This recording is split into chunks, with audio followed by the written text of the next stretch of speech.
Bien, hermanos, muy buenas noches. El Señor los bendiga.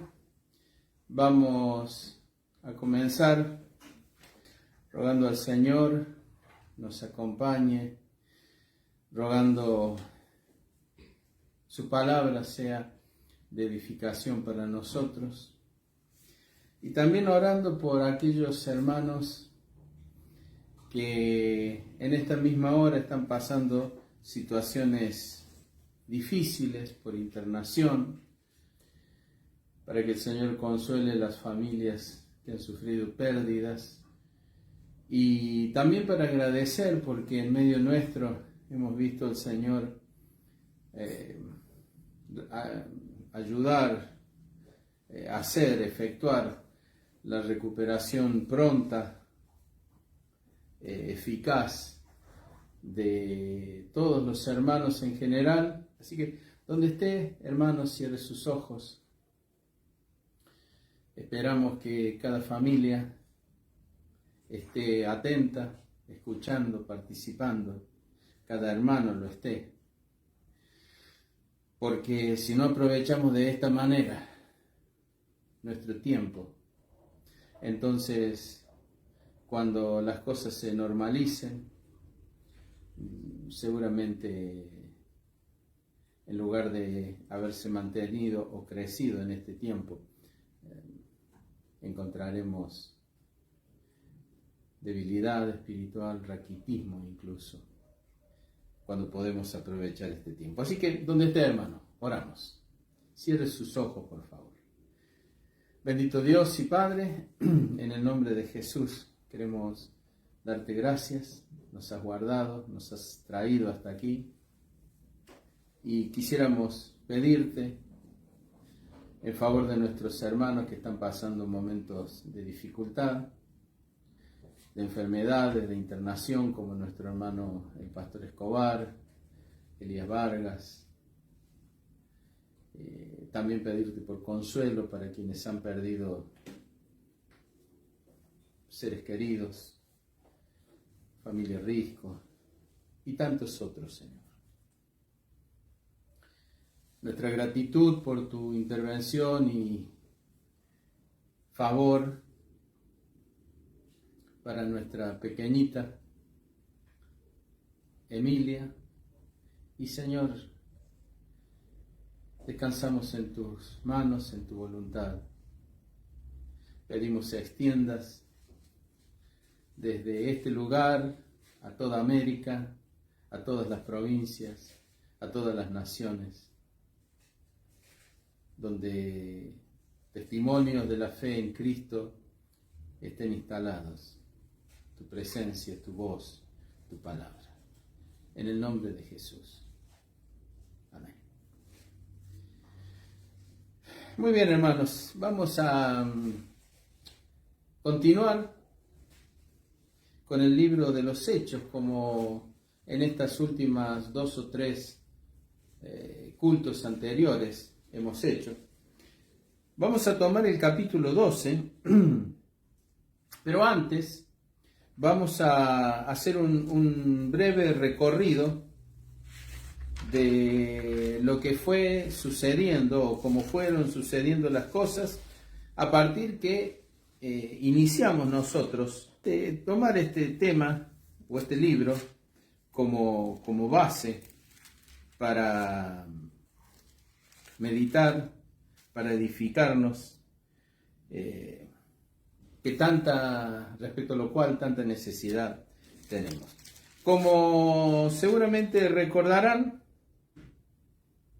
después de la persecución ocurrida en los días de Esteban, una multitud de cristianos, recuerden que la iglesia crecía permanentemente, pero había tenido 2 grandes manifestaciones de conversiones, 3.000 personas el día de Pentecostés, 5.000 un poco después, y entre medio y poco después un sinnúmero de personas creían en Cristo.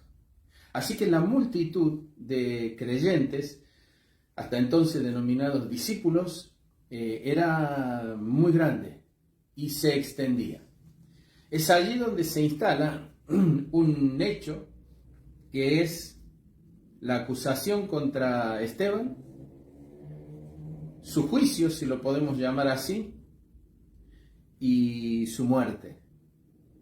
A partir de cuando se inicia una feroz persecución contra los discípulos. La primera de las muchas que hubieron y de las que de distinta manera están habiendo en nuestros días. Pero la Biblia dice que los que fueron esparcidos por las tierras de Judea y Samaria iban por todas partes, capítulo 8, versículo 1 y 4, iban por todas partes predicando el Evangelio. Simultáneamente, capítulo 8, Felipe llega a Samaria, hay un impacto muy grande, gentes son convertidas a Cristo al considerar su condición pecadora y reconocerse así, y aceptar que Cristo es el único remedio para ese profundo sentir de culpa por el pecado que su conciencia les traía. Pero además hay milagros. Personas oprimidas, dominadas por demonios son liberadas. Personas afligidas por enfermedades son sanadas. Y esto produce que en Samaria, al norte de Judea, un enorme número de personas se convierte a Cristo. Es decir, lo que parecía un buen plan, perseguir la iglesia, dispersarla para acallarla, se transforma en un pésimo plan. Porque la iglesia, cuando es perseguida, cuando es asediada, entonces se pule, se abrillanta. Lo mejor de ellas sale a relucir.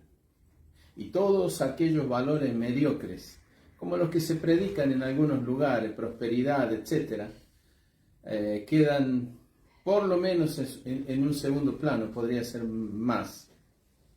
Y de esa manera se privilegia, se prioriza la obra del Señor. No sé qué harían en estos días si una persecución como esa hubiera y los cristianos perseguidos tuviéramos que perder nuestras casas, nuestro auto, nuestro nivel de vida. Quisiera ver de esas multitudes cuántas son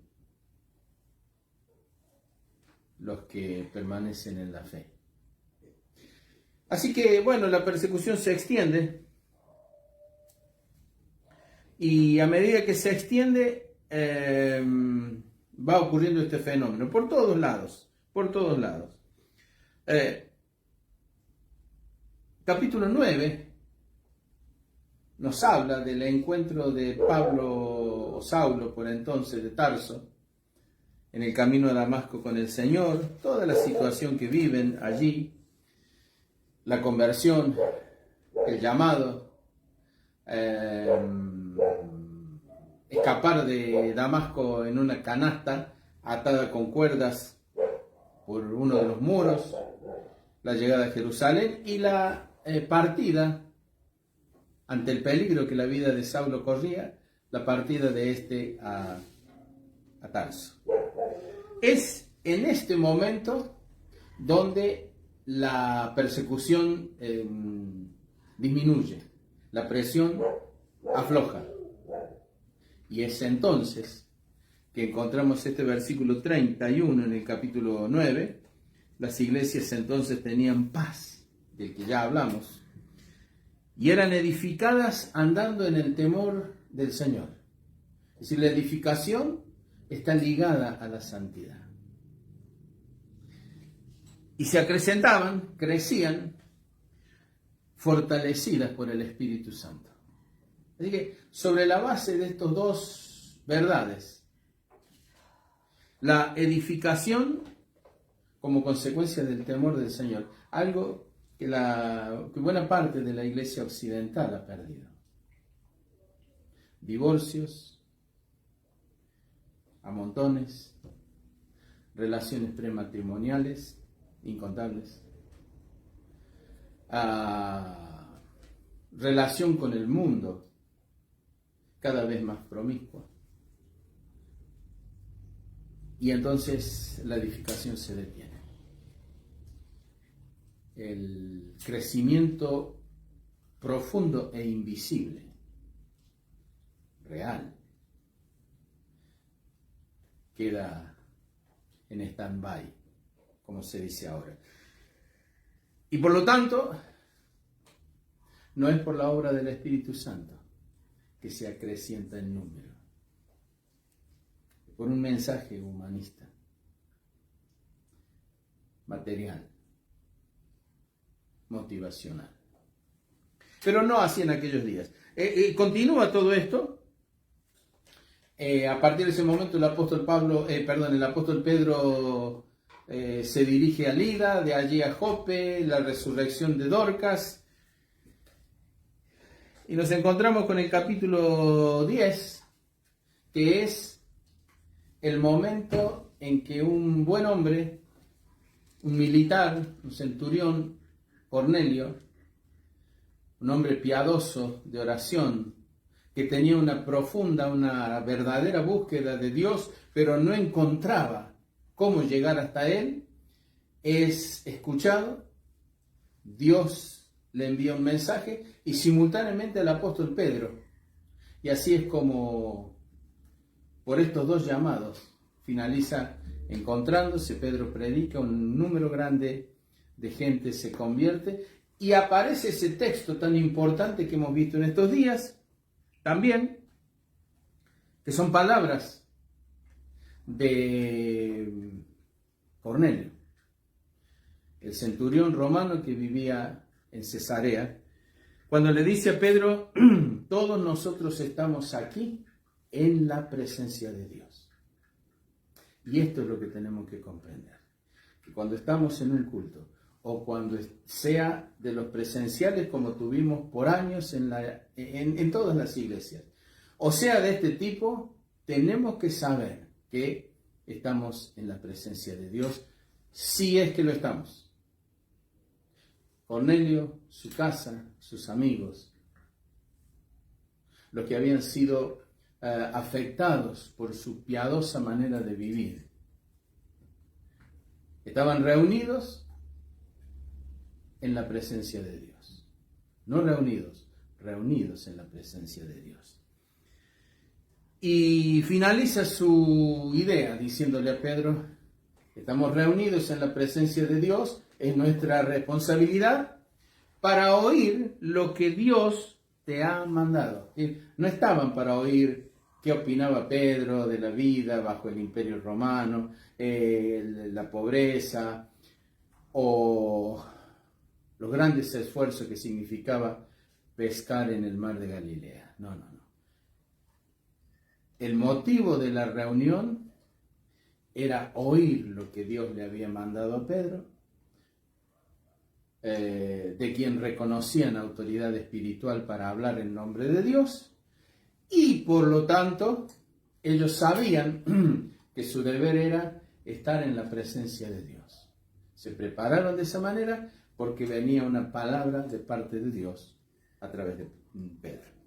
Bueno, se convierten, el Espíritu Santo habla al corazón de todos, son bautizados en el Espíritu, glorifican a Dios en otras lenguas. Y de esta manera, ya en el Señor, judíos, samaritanos, mezcla de judíos y gentiles, la iglesia esencialmente está conformada. Capítulo 11. Pedro regresa a Jerusalén. Allí tiene que dar explicaciones. Sobre todo, hay una fuerte presión de los judaizantes, de los de la circuncisión. Se preguntan cómo es esto de que los gentiles ahora también. porque conservaban la estructura aquella de que Israel como la nación elegida era exclusiva y todo lo que no fueran judíos estaban excluidos. Y de pronto se encuentran con esto. Pedro explica, les dice cómo, les dice dónde y les dice qué. Cuando llega al qué, quedan asombrados. Los argumentos se terminan. Y en el capítulo 11, versículo 18, entonces oídas estas cosas callaron y glorificaron a Dios diciendo, de manera que también a los gentiles ha dado Dios arrepentimiento para vida. Una de las cosas que tenemos que mirar muy seriamente es que Dios suele ser tolerante con nuestros errores. Muchos de estos hombres que presionan a Pedro por haber ido a casa de un gentil, haber comido en su casa, etcétera, etcétera, lo cual era reprobado, rechazado por la religión judía, por la ley, estaban equivocados, pero eran íntegros en su manera de pensar. Tanto que cuando la explicación de Pedro, a quien respetaban y de cuya veracidad no dudaban, pone en conocimiento lo sucedido, sus argumentos se acaban. Su oposición se acaba. ¿Por qué? Porque eran íntegros de corazón. En estos días tenemos muchas dificultades con gente que su problema no es estar equivocada, sino un corazón no revisado, un corazón no analizado, un corazón al que se le permiten tantas cosas. Respecto a lo cual no hay arrepentimiento, no hay reconocimiento. Y cuando este problema se instala en una persona, sea creyente o no sea creyente, la situación es seria, porque el problema no es el error de percepción, de posición, por incomprensión, por ignorancia, como ocurría con esta gente de la circuncisión que presionaba sobre Pedro, sino que el problema es mucho más profundo, un corazón que se permite egoísmos, injusticias, mentira, con tal de salir con lo suyo. No ocurría así en estos días. La situación se zanja, pero nos cuenta el capítulo 11 del libro de los Hechos que entre la gente que había salido, entre los esparcidos por la persecución, algunos habían llegado hasta Antioquía. Y allí al norte, la mayoría habló a los judíos, pero algunos hablaron también a los gentiles y muchos de los gentiles se convirtieron. Así es como comienza la iglesia de Antioquía, que iba a ser central, iba a ser el campamento de base, desde donde el evangelio se esparciría por todo el Asia Menor y por Europa. Esa iglesia ecléctica, profunda, sincera, dispuesta, iba a ser la base de operaciones del ministerio del apóstol Pablo. Entonces, bueno, llegamos al capítulo 12, teniendo algunos elementos importantes.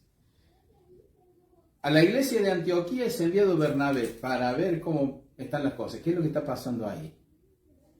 Bernabé comprueba, se alegra de ver la gracia de Dios. Entonces se da cuenta que ahora falta algo, y lo que faltaba era enseñanza. Es por eso que hoy se está quitando la Biblia de muchos púlpitos y se la está reemplazando por manuales que vienen de Colombia o de alguna otra nación por ahí del norte de Sudamérica.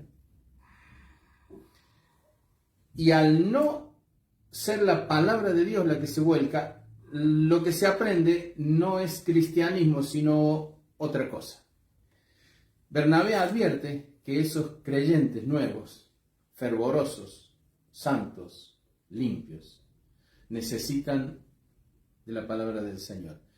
Y recuerda a Pablo, que está viviendo en Tarso, así que se dirige allí, habla con él, y regresan ambos a Antioquía, donde se congregan con la iglesia todo un año. Y dice la Biblia, capítulo 11, versículo 26, durante todo ese año enseñaron a mucha gente. Y ocurre algo que para nosotros ya está naturalizado, pero por entonces ocurre por primera vez. A los discípulos, o a los del camino, como eran conocidos entonces, se les llamó cristianos por primera vez. Las causas hablaban de Cristo, vivían con Cristo. Y entonces llegamos al capítulo 12. El capítulo 12 nos muestra que Pedro, ya en Jerusalén, comienza a vivir una nueva etapa de persecución. Comienza a experimentarse una nueva etapa de persecución.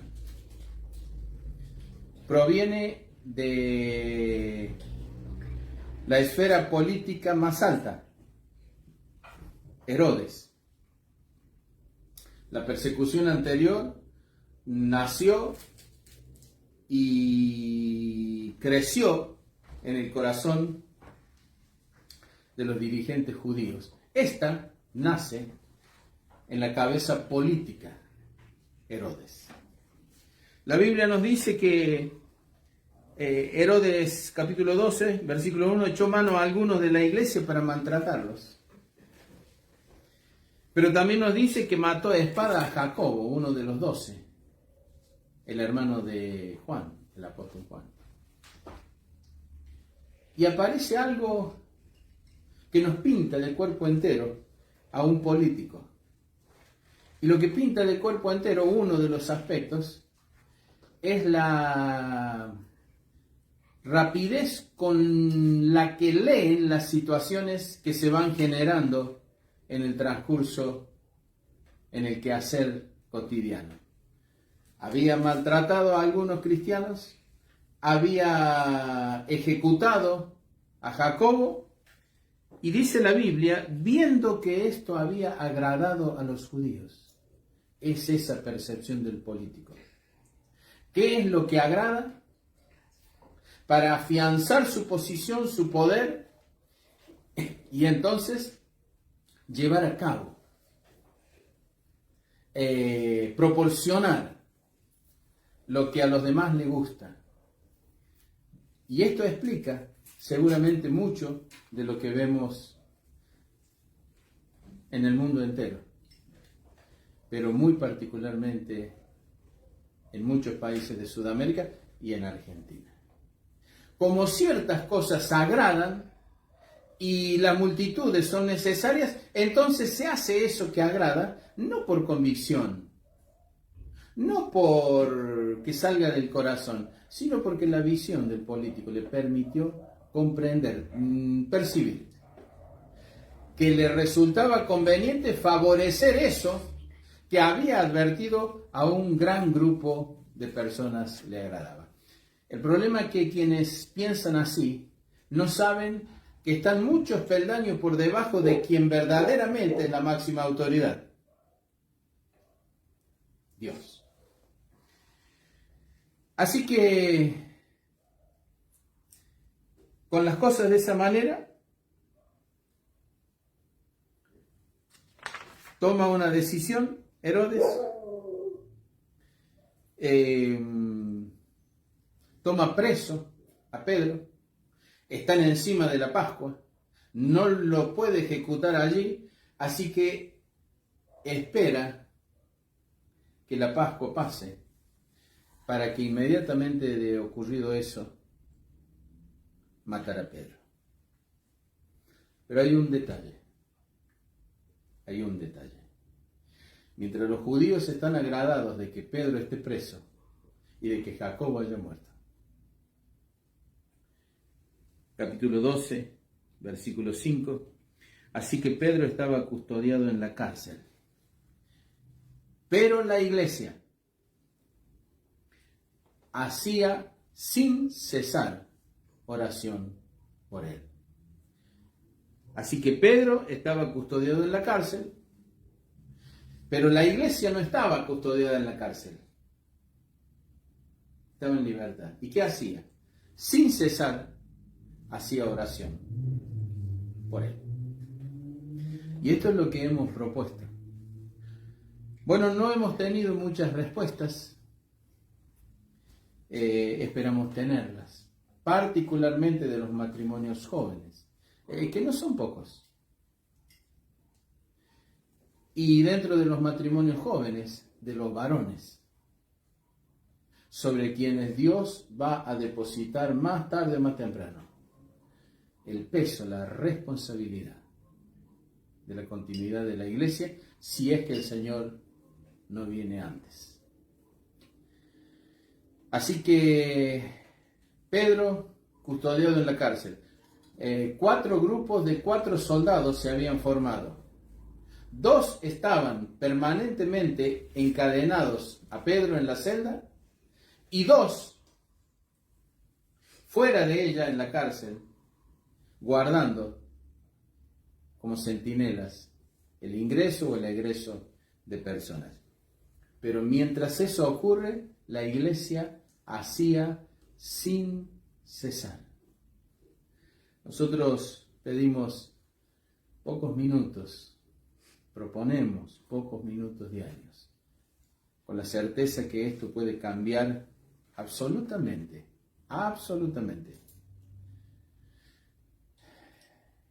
el rumbo, las definiciones, los resultados. Y creo que si somos lo que decimos que somos, cristianos evangélicos, vamos a cumplir esto. Y con pocos minutos que abandonemos las prácticas de la época, los atractivos de la época, podremos estar delante del Señor algunos minutos. La iglesia de aquellos días, los primeros, hacía oración sin cesar por Pedro. Pero los días van pasando. Versículo 6, y cuando Herodes le iba a sacar, aquella misma noche estaba Pedro durmiendo entre 2 soldados, sujetos con 2 cadenas, y los guardas delante de la puerta custodiaban la cárcel. Esta era la situación de Pedro. Materialmente, humanamente, no había forma que pudiera escaparse. Estaba encadenado a 2 soldados, uno con su mano derecha y otro su mano izquierda. Y así dormía. Es decir, no se nota que estuviera bajo presión, afligido, victimizado, lamentoso. Estaba durmiendo. Al otro día lo iban a ejecutar y él dormía con una cadena que lo ligaba a un soldado por su mano derecha y otra que lo ligaba a un segundo soldado a su izquierda, mientras en la puerta de entrada había otros 2 de guardia. Pero como la iglesia hacía sin cesar oración por él. Y aquí se presentó un ángel del Señor y una luz resplandeció en la cárcel. Y tocando a Pedro en el costado le despertó diciendo, levántate pronto. Y las cadenas se le cayeron de las manos. Le dijo el ángel, cíñete, átate las sandalias, y lo hizo así, y le dijo, envuélvete en tu manto y sígueme. Y saliendo le seguía, pero no sabía que era verdad lo que hacía el ángel, sino que pensaba que veía una visión. Habiendo pasado la primera y la segunda guardia, llegaron a la puerta de hierro que daba a la ciudad, la cual se les abrió por sí misma, y salidos pasaron una calle, y luego el ángel se apartó de él. Entonces Pedro, volviendo en sí, dijo, ahora entiendo verdaderamente que el Señor ha enviado su ángel y me ha librado de la mano de Herodes y de todo lo que el pueblo de los judíos esperaba. Y habiendo considerado esto, llegó a casa de María, la madre de Juan, el que tenía por sobrenombre Marcos, donde muchos estaban reunidos orando. Aquí quiero hablar del valor, de la importancia de los mensajeros. Es cierto, está hablando de un mensajero celestial, de un mensajero angelical. Pero lo que caracteriza a este ser es que está cumpliendo un mandato de Dios. Cierto, es un ángel, no es un hombre. Su poder es extremadamente superior al de cualquier ser humano. Sus capacidades las podemos sospechar a la sola presencia de Él, sin hacer ningún esfuerzo. Las cadenas que ceñían las manos de Pedro se caen. Los guardias ni se enteran. No obstante, habla en voz alta y Pedro se mueve sin disimular. El poder y el control que ese ser espiritual tiene en ese lugar es tan impresionante que casi nos deja sin palabras. Ahora, lo importante de esto es que se trata de un mensajero de Dios. Cada uno de nosotros somos mensajeros de Dios. Esta mañana alguien me habló de que sentía una gran carga por las almas que se perdían y de alguna manera transfería esa responsabilidad a la asociación y a mí naturalmente. Y entonces le respondí con una serie de versículos que hablaban de cómo los esparcidos fueron por todas partes predicando el Evangelio, y le dije, querido hermano, la responsabilidad de hacer esto es de cada individuo, de cada creyente. No es de una organización, no es de una denominación, es individual. Es individual. Porque por ahí hay quienes creen que porque en una campaña de evangelización acomodaron 15 sillas, ya hicieron mucho por la evangelización de las personas y en realidad no hicieron nada, acomodaron 15 sillas. Pero hacer significa testificar, hablar, hacer conocer que en Cristo hay un nuevo nacimiento, hay perdón de pecados, hay vida eterna, por la gracia de Dios. Cuando los mensajeros, como este mensajero, cumplen su tarea, la Biblia nos dice que se presentó un ángel, la palabra significa mensajero, un ángel del Señor. Recuerde que las 7 cartas escritas en Apocalipsis están dirigidas al ángel de la iglesia en Éfeso, Esmirna, Sardis, Filadelfia, etc. Y se entiende por esto a los pastores, a los responsables. A veces hay más de uno en las iglesias. Cuando el mensajero se presentó, una luz resplandeció en la cárcel. Esta es la función del mensajero. como la verdad es luz, la transmisión de la verdad ilumina.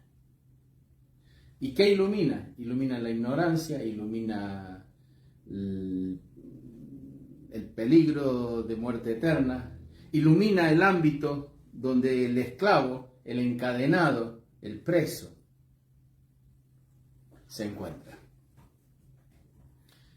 Y recordemos que el profeta Isaías había anunciado que el Mesías vendría, entre otras cosas, para dar libertad a los cautivos, abrir las puertas de las cárceles, liberar a los oprimidos.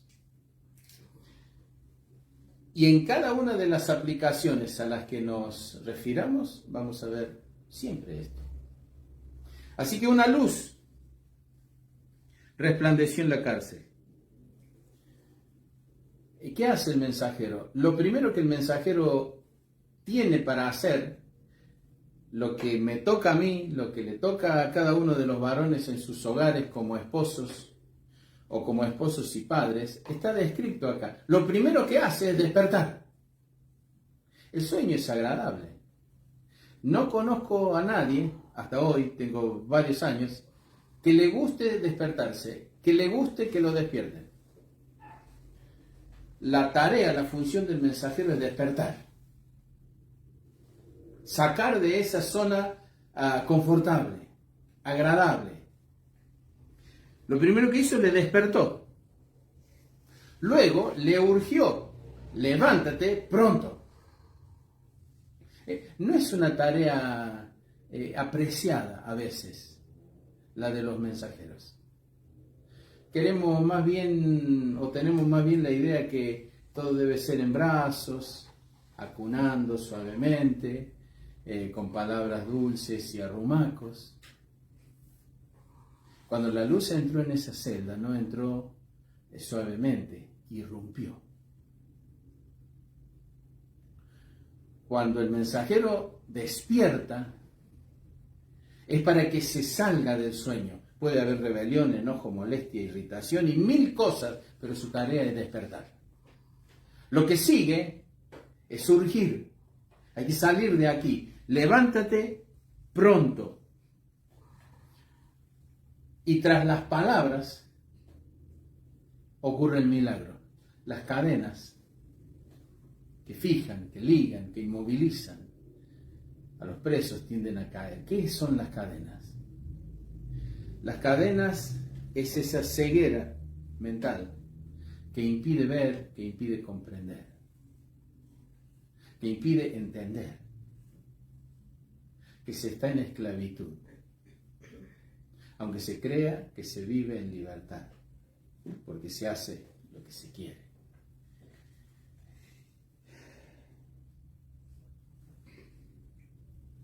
Pero ya está, ya se despertó, ya se levantó, las cadenas ya se cayeron, entendió, sus ojos se abrieron. Y el mensajero está hablando nada más. No ayuda, no levanta, porque no es un abuelito el mensajero. El mensajero trae un mensaje.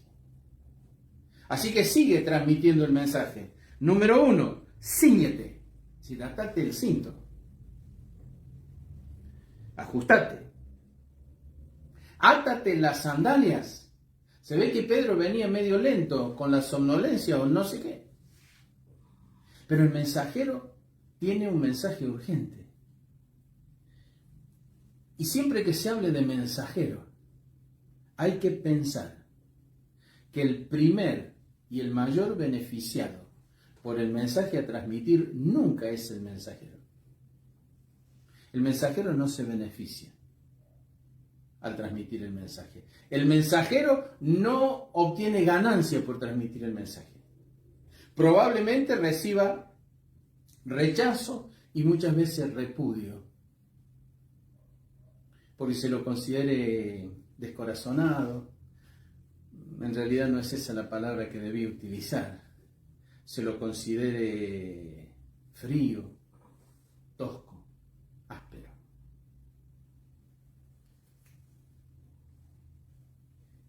Cíñete, átate las sandalias, no son sugerencias, está ordenando lo que debe hacer. Y al decir ordenar no es solo mando, sino un orden, una sucesión de actos.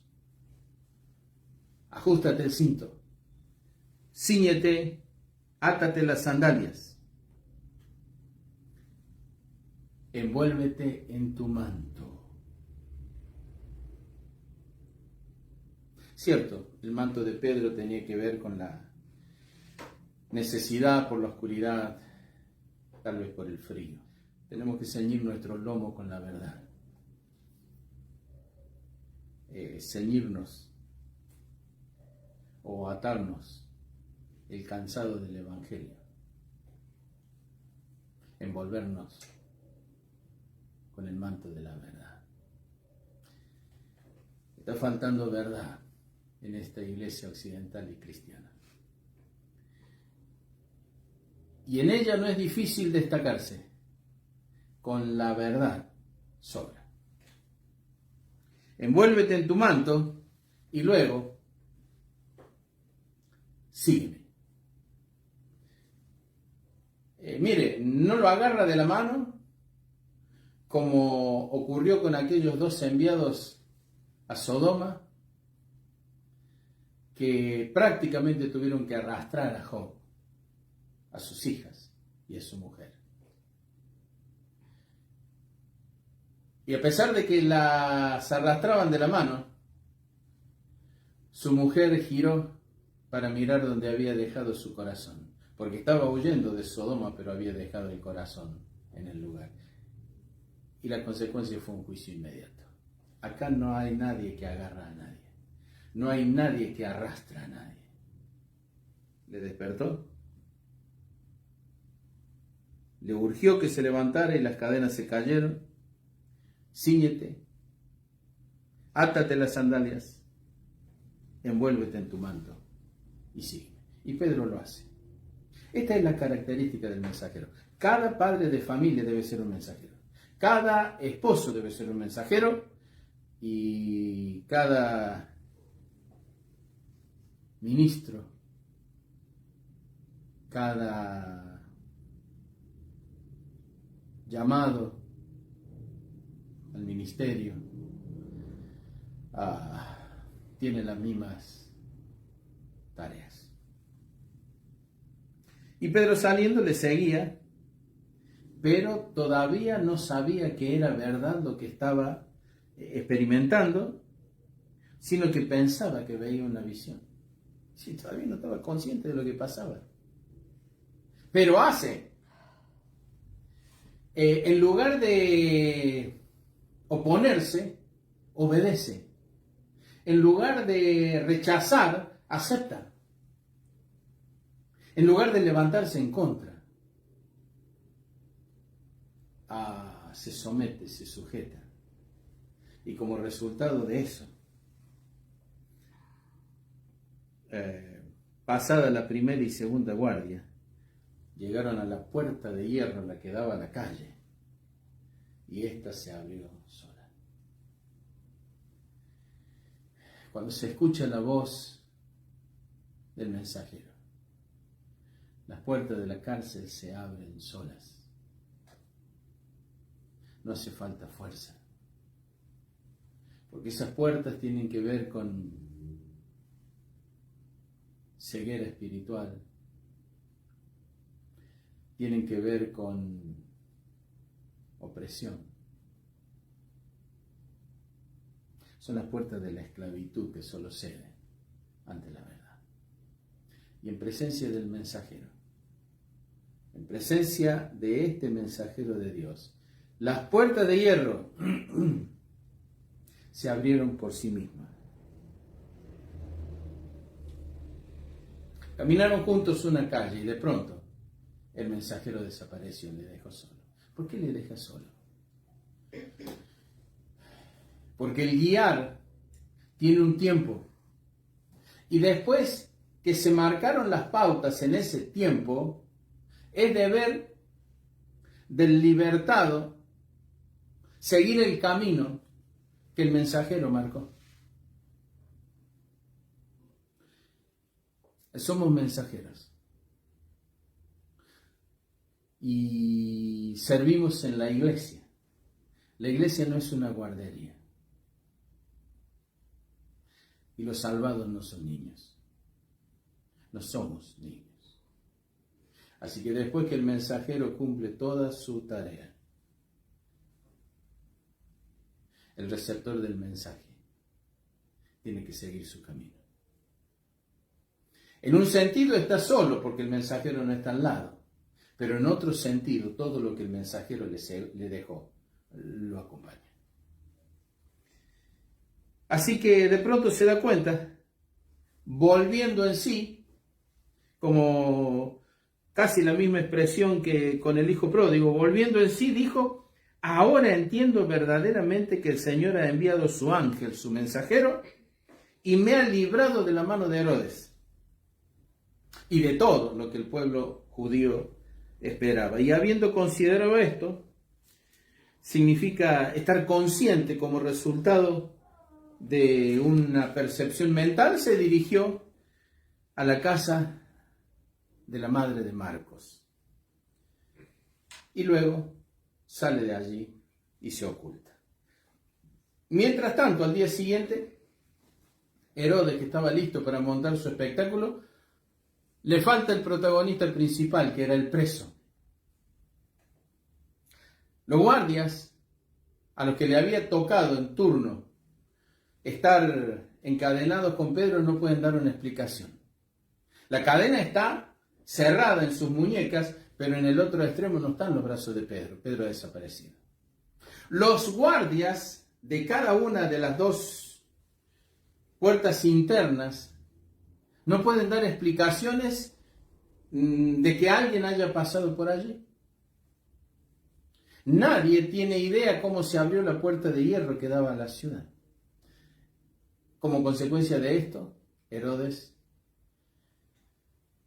hambriento de sangre, lleno de maldad, político corrupto, degenerado,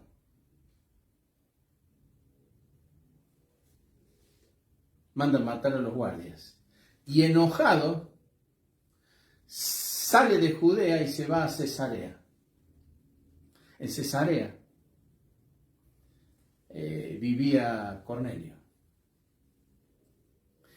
el que había iniciado un verdadero movimiento espiritual alrededor de su casa, de sus dependientes, de la gente a su mando,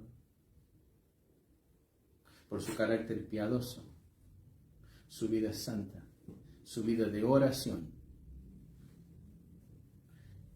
y su inclinación a ayudar y compartir para atenuar las necesidades de su prójimo. Allí a Cesarea se va Herodes, enojado, está muy molesto con lo que ha sucedido. Le interrumpieron su plan. Él quería agradar a los judíos. Era un populista, no un hombre de convicciones, un oportunista. Advertía que algo era agradable y lo hacía para quedar bien, mejorar su posición político. Pero cuando no sale su plan, deja el lugar y se va a Cesarea. Allí la corrupción está presente. Para mejorar su posición, gente de Tiro y Sidón sobornan. Es decir, el soborno no es el soborno en términos de hombres políticos no es un hecho nuevo. Un emperador romano dijo: gobernar es robar. Las palabras no se eximen. Así que hay un soborno para mejorar la posición política. En Argentina se ha llegado a hablar de el uso de una tarjeta, como recordarán, 20 años atrás. Soborno. Acallar voces o comprar voluntades. Pero se le pasa el enojo a Herodes se le pasa. Pedro está escondido, fue liberado. Va a seguir su ministerio. Y un día, Herodes se viste con vestiduras reales, esas que destacan la diferencia entre el que va a pronunciar el discurso y los que van a escucharlo. Así que se viste de manera destacada. Vemos predicadores vestirse de manera llamativa, discordante con la realidad, apoyados en autos deportivos, ridículos, y vistiendo de manera llamativa, para que las miradas se posen en ellos. Vestido de ropas reales, Herodes pronuncia un discurso. Por impactante, la gente comienza a pronunciarse diciendo: esta es voz de Dios y no de hombres. O tal vez no es por el impacto del discurso, sino por el ánimo de halagar. Sea por halagar o por impactados, nos encontramos con que Herodes es glorificado. El problema es que mientras el pueblo aclamaba gritando voz de Dios y no de hombres, un ángel del Señor, otro mensajero, un mensajero del Señor, le hirió por cuanto no dio la gloria a Dios y expiró comido de gusanos, pero la palabra del Señor crecía y se multiplicaba. Hermanos, nos quejamos de tantas cosas, de tanta gente,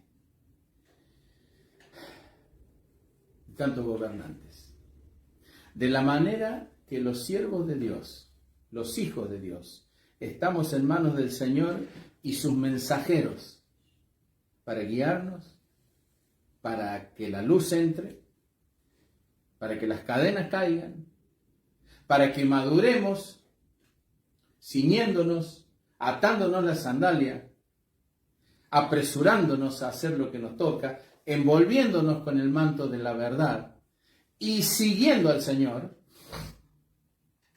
El Señor es el que regula la política. El Señor es el que regula la vida de los políticos. El Señor es el que determina hasta dónde va a permitir la corrupción, la inmundicia, el pecado, la autoglorificación, la autoexaltación. Ocurrió en los días de Herodes.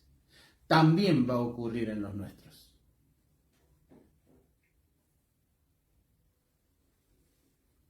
Al momento, un mensajero del Señor le hirió. Esta pobre gente que gobierna sin temor de Dios, que gobierna creyendo ser dueños del futuro, no tienen ni idea del riesgo que corren. Pero mientras ellos están expuestos a un juicio de Dios que puede ser repentino y durísimo, como veremos, la palabra del Señor crecía y se multiplicaba. Estamos en esos días. Estamos en estos días. Tenemos mensajeros y somos mensajeros. Como mensajeros cumplamos la tarea. Y respecto a los mensajeros que el Señor envía, prestemos atención, porque muchas veces no hay mucho tiempo. Le dejo esto para reflexionar y vamos a orar y terminamos este momento. Pero piense, reflexione, ocúpese de orar y transmita, por favor, sus experiencias a través de estos grupos que la tecnología nos da, porque nos va a bendecir a todos. Oramos. Bendito Dios y Padre, en el nombre de Jesús queremos despedirnos. Gracias por tu palabra, gracias por tu presencia, gracias por tu compañía. Despídenos en paz, Señor. Tuya es la gloria y el poder por los siglos de los siglos. Amén. Que el Señor le bendiga.